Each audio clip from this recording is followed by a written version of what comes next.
So today we're looking at Egyptian civilization. Now, the very first time anytime we talk about a new civilization or a new area of the world, what's the first thing we always have to talk about? Okay? How about their geography? The geography is always an important aspect to where you're from can really determine who you are. Do you think there's a lot of people that care about coal mining in Kansas? Probably not, because they don't have any coal mines. But in West Virginia, there's still people that are clinging to hope on that. So, geography is an important part of all civilizations. Now, the one that we're talking about today is Egypt, ancient Egypt, not present day Egypt, but ancient Egyptian civilization, just like almost every other ancient culture, centered around a river, in a river valley. It just so happened that the particular river that the Egyptian civilization formed around is the longest river in the world. What river is it? The Nile River. Very good. N-I-L-E, the Nile. It's the longest river, longest river in the world, but it's not the largest. Do you guys know where the largest river is? Or what it is? Go ahead, Ethan. Amazon. The Amazon has the most water in it, but the Nile is the longest. It flows all the way from the middle of Africa, and it dumps all the way into the Mediterranean Sea in northern Africa.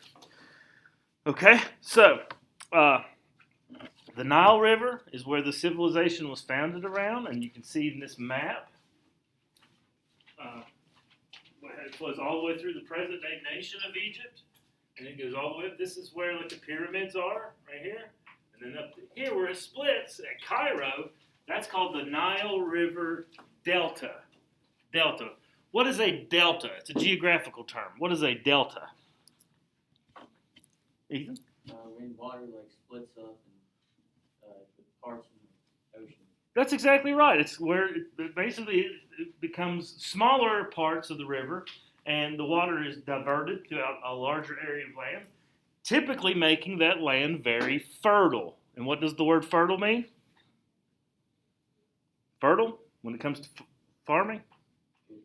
Good for growing. It's very good for growing stuff. So it's not surprising that the Nile River Valley was one of the earliest civilizations because the Nile River Delta is very fertile. One of the reasons why the Nile River is very fertile is because it's very predictable. It floods every year, almost on the exact same day, every year. It's a predictable flood. Now that may seem weird to us because we don't know when the Greenbrier is going to flood or the New River. We don't know, or the creek behind our house. It's unpredictable. But the Nile River floods almost you can set your watch by it. What might cause that? Why do you think that might happen? How is it so predictable? Any guesses? Great. That's right, the monsoon season that occurs in the tropical jungles in Central Africa around the equator dump a lot of rain.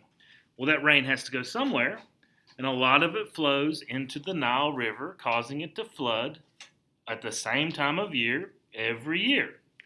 In doing this, now we're not talking like it raises up a little bit and washes some roads out. It floods for miles on both sides of the river. Like it might go from the size of our classroom, just to give you for instance, from the size of our classroom to the size of Coal City. Okay, we're talking massive flooding. Monsoons and jungles dump a lot of rain for a long time, so it's a lot of water. So once the water recedes or goes back down to normal, what is left behind? Ready? Silt. And that silt is very rich and very fertile, and it's good for growing in. It's good for growing. The flooding leaves rich deposits of mud on both sides of the river for miles and miles and miles. I mean, we've all seen pictures of Egypt, right? Like the pyramids. It looks very much like a desert. That doesn't look like the desert right there on the bottom of that picture, does it? But that is the Nile River. It's very lush and fertile on the riverbanks because of the yearly flooding. Make sense?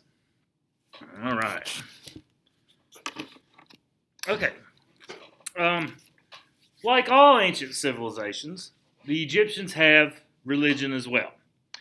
Their religion believes in many gods. What is a religion that has many gods and goddesses called? Starts with a P. Go ahead, Mackenzie. Polytheistic. They believe in many gods and goddesses. And like other ancient civilizations, the belief in these many gods and goddesses, their purpose is to explain what? What's the purpose of ancient gods and goddesses? To save people's souls? Ethan? Like forces of weather. That's exactly right. Very good. To explain the workings and forces of nature. All right. Now, within Egyptian civilization, they have it broken down into a hierarchy, like a bureaucracy, like an organization. And the hierarchy is that there are sun gods and there are land gods. Sun gods and land gods. So the sun gods do things like explain the sun and things that, the light and the yearly flooding, things of that nature. But Ra, R-A, Ra is their main god. Now, just because they have a main god does not mean that's the only god they have. It's just their main god. And Ra is a sun god. And Ra is the one on the left with the human body and the head of a falcon. Human body and head of a falcon. And you can see upon Ra's head is a sun-like orb, indicating that this is a god of the sun. All right. Another god, the one in the middle, is Osiris. Another very important element of the natural world to the Egyptians was the river. And Osiris is the river god.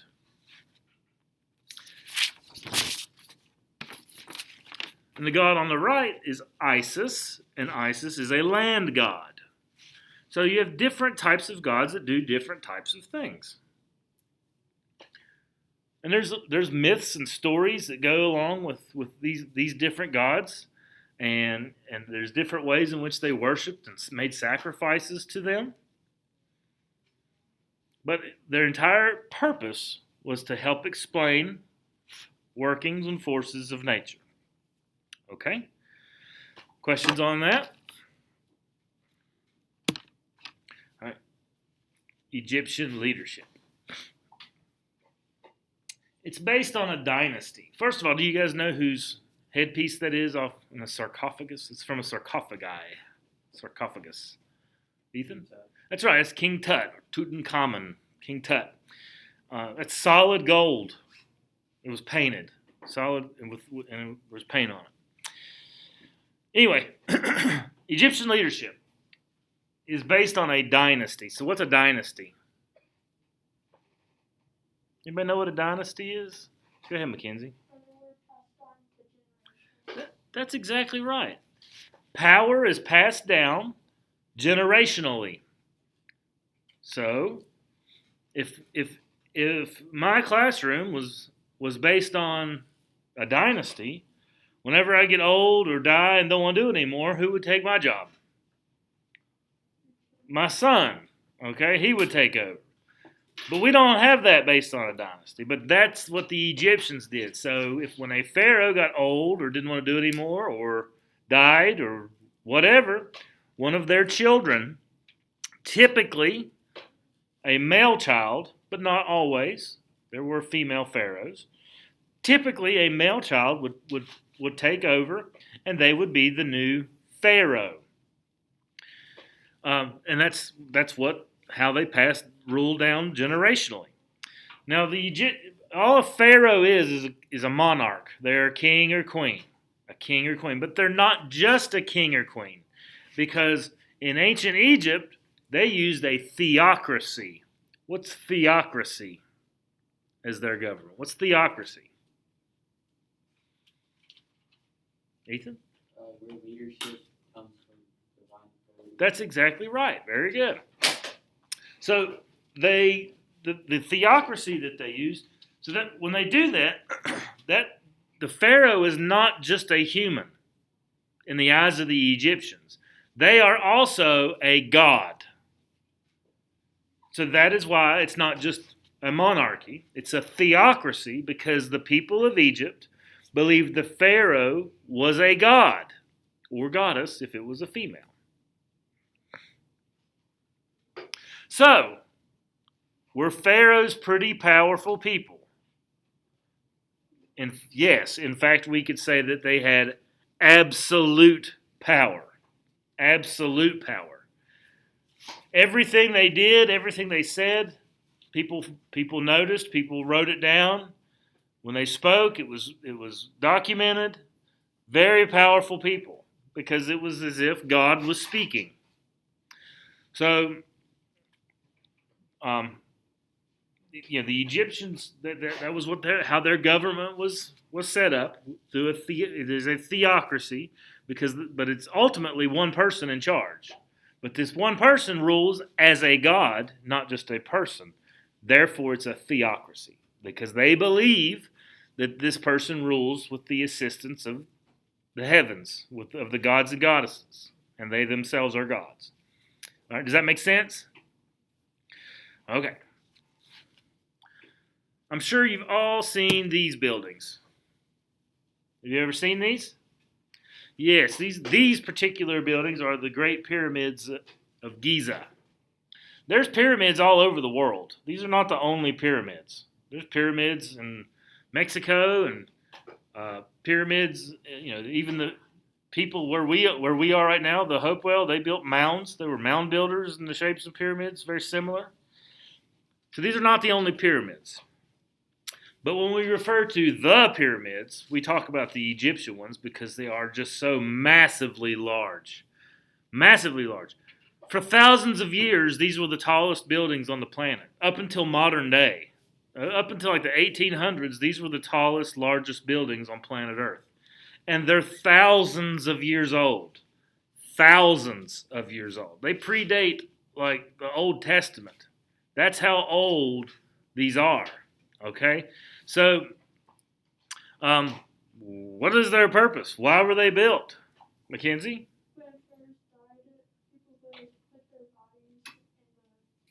That's right. And so a place where you would put a body is basically just a tomb. That's all these are. They're tombs for pharaohs, and they are enormous. These were not built as churches. They were not built as temples.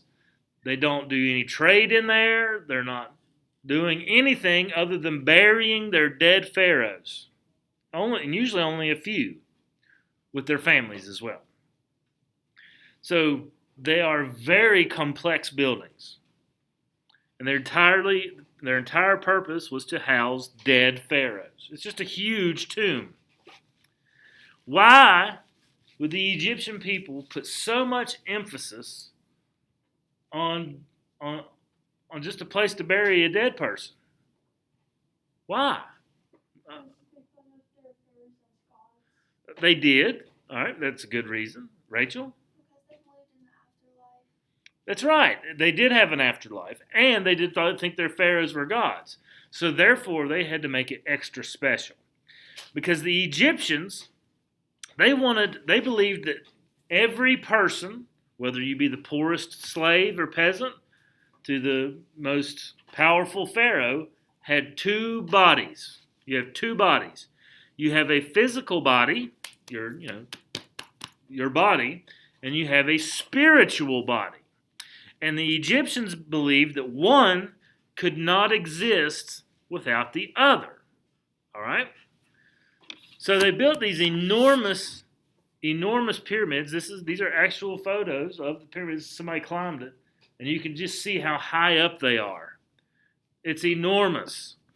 Each of those blocks is like the size of a Volkswagen Bug. They're enormous rocks, enormous stones that were moved without any kind of modern technology. In fact, they were still in the Stone Age. They were not even in the Bronze Age when these were built. That's how old the pyramids are. So there's a lot of theories as to how they were built, but as for actual knowing an actual fact of how they were built, we're not entirely sure. Some people say they used mud slicked paths to move, to pull the stones around. Others say they built ramps, and some other historians have even gone so far as to hypothesize that aliens helped them build them. Now, I'm not saying that you should believe that, but I'm just saying that's a theory that's out there. Okay? Even today, like if we were to say, hey, let's build something like the pyramids, it would take a while. It would not be an easy task, even with cranes and gasoline engines and motors and modern technology and internet. It would still be very difficult. And they did it with stone tools, basically. So, excuse me. So they really are, and they still are there. They're thousands of years old and they're still there. So it's really a testament to how the craftsmanship of the artisans that built these things. So, as I was saying, the Egyptians wanted to preserve. They believed that you had a physical body and a spiritual body, and one could not exist without the other. Well, when you die, your spirit, they believed, just kind of roams around, all right? Especially at nighttime, they would roam around. And then they'd have to return to the body every morning or every night and kind of go back to sleep. But if they couldn't recognize your body, then they would be lost. And therefore, both of they would just fail to exist anymore. So they began to do something that would help you to recognize your body and preserve your body forever. And that was mummification. Mummification.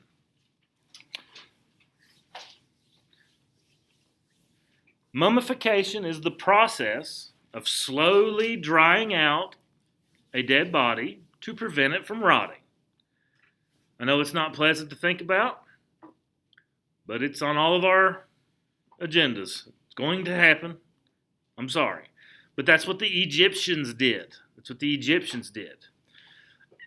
And the reason they did this is so that you could continue to recognize your body forever. Your spirit could recognize your body.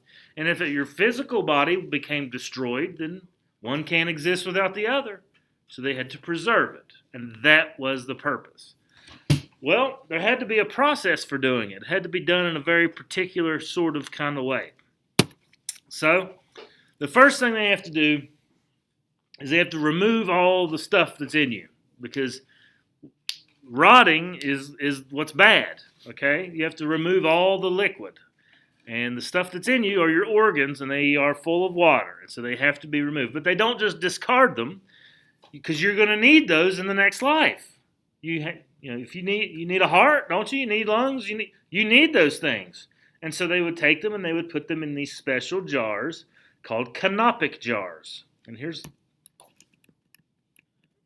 And that's what a canopic jars look like. All right, these are actual canopic jars, and they would put them in there and put preserving material in there, spices, and then put them in your sarcophagus with you. All right. So they remove your organs and place them in canopic jars. All right. So that takes care of everything in your chest. All right. But there's also a big juicy organ in your head, and it has to be removed as well. But they can't just cut into your brain, cut into your head, because that could harm your appearance. And you have to be able to recognize yourself in the afterlife, or else your spirit will be gone forever. So they had to remove it in a very particular way. Does anybody know how they did it? They did. They had to remove your brain through your nose. Super gross, I know. I'm sorry. But that's what they did. Basically, they have this hook, and they just insert it through your nasal cavity, and then hook the tissue and pull it out.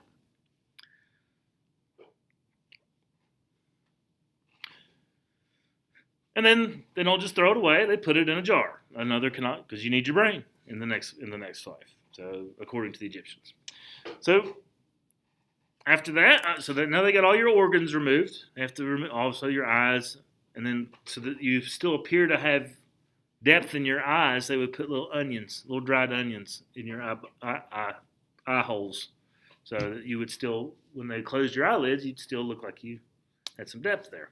All right, so they get all that stuff out, and then they pack your entire body with salt, cover you all with salt. And what this salt does is it absorbs water and absorbs moisture.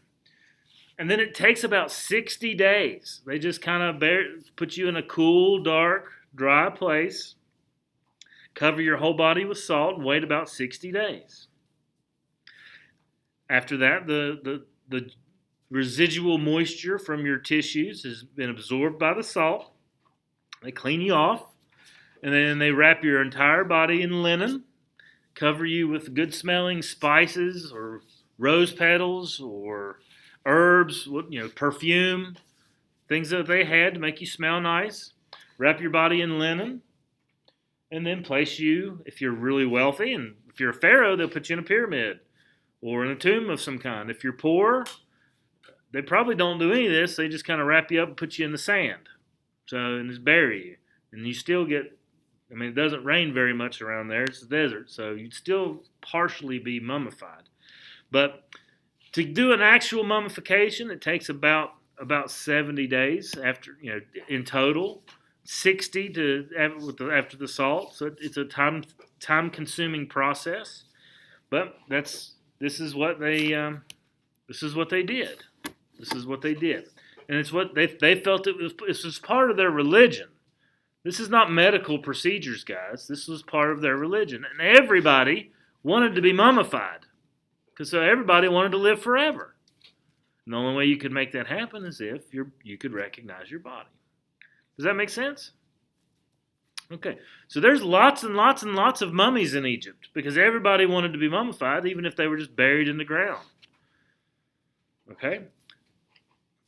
So that was the mummification process. You guys have questions on that? All right, here's some of the canopic jars I showed you. This is where they would put their organs. And then just here's a little diagram that shows it is part of their religion, and so it would be like a holy person that does it, especially for the pharaoh. It would be like a priest, an Egyptian priest. I know you can't read the captions, but it just kind of shows the process of removing the brain and the organs and covering them with salt, wrapping them with linen, and then you can see the final result there in the last. Okay? Questions on mummification? No questions? Sorry if it grossed you out. I apologize, but it happened. It's real. Okay? All right. Society in ancient Egypt. It's kind of convenient that society in ancient Egypt is built like a pyramid. What that means is that the majority of people that lived in Egypt were at the bottom, and that was the majority of people. And the more power you got, the higher you went on the pyramid, but also the fewer people there were in that social group. So society is organized like a pyramid, with who being at the top? The pharaohs at the top. Pharaohs at the top. Beneath the pharaoh, you got your holy people, your priests, noblemen, wealthy merchants, wealthy artisans.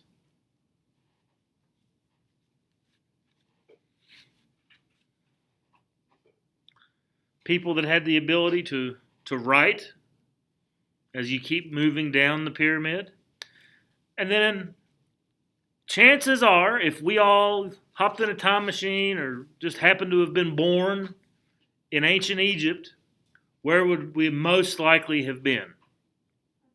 At the bottom, because the majority of people were. Most people were peasants. Which is basically like the people who did the menial farming.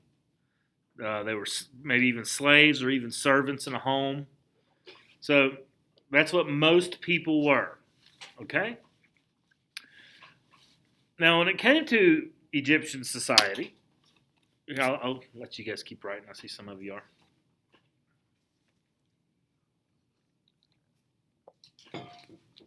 Egyptian society will not be entirely foreign to you. You'll recognize many aspects of it as being similar to that of your own, with a few obvious exceptions.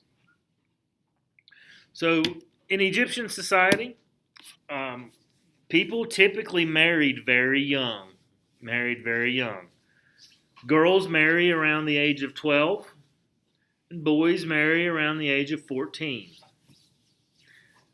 Now, it could be 11 or 13 or 14 for girls. It's not like a custom. Okay, you're 12 years old, now you get married. Typically for girls, it's when they become women and have the ability to give birth. That's what dignified them as a woman in most ancient societies. Does everybody understand what I'm talking about? Okay, good. All right, so typically it's 12 for girls and 14 for boys. And within the marriage, they practiced monogamy. Does anybody know what monogamy is? It's one of the few ancient civilizations that did this. Americans also practice monogamy. You're only married to one person at a time. One person at a time. One husband, one wife, and that's it. A lot of other ancient civilizations, the men typically had multiple spouses, but not in ancient Egypt. They practiced monogamy, marriage to one person, married to one person, much like we do in our culture. So that's good. That's a good thing. Within the house, the gender roles within an ancient Egyptian house, the husband was the master of the household, but the woman did have many of the same rights as men. But the man was in charge of the household and did the decision making for the family. But as far as other ancient civilizations, it was not as bad in Egypt for women. As I did mention earlier, there were even female pharaohs. The very first female pharaoh, that's a mouthful, was a lady by the name of Hatshepsut. Hatshepsut.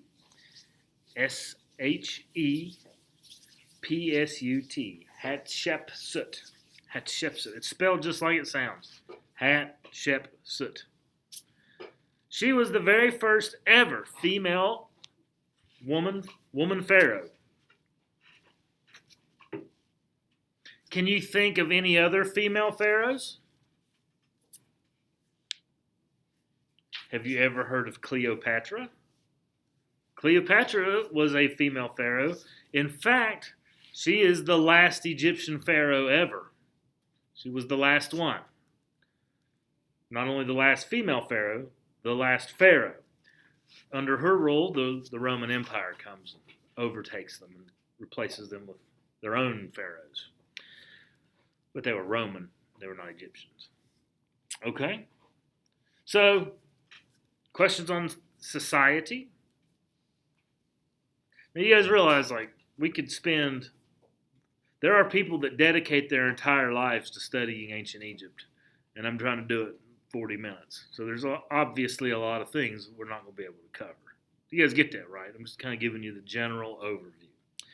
All right. Egyptian writing. What is Egyptian writing called? Go ahead, Michaela. Hieroglyphs or hieroglyphics. Hieroglyphics is the written language. An individual character in hieroglyphics is called a hieroglyph. So you're correct. Hieroglyphics literally translate into English as sacred writing. Sacred writing. Now, if you look at it, it doesn't look much like an alphabet because it's not an alphabet. It is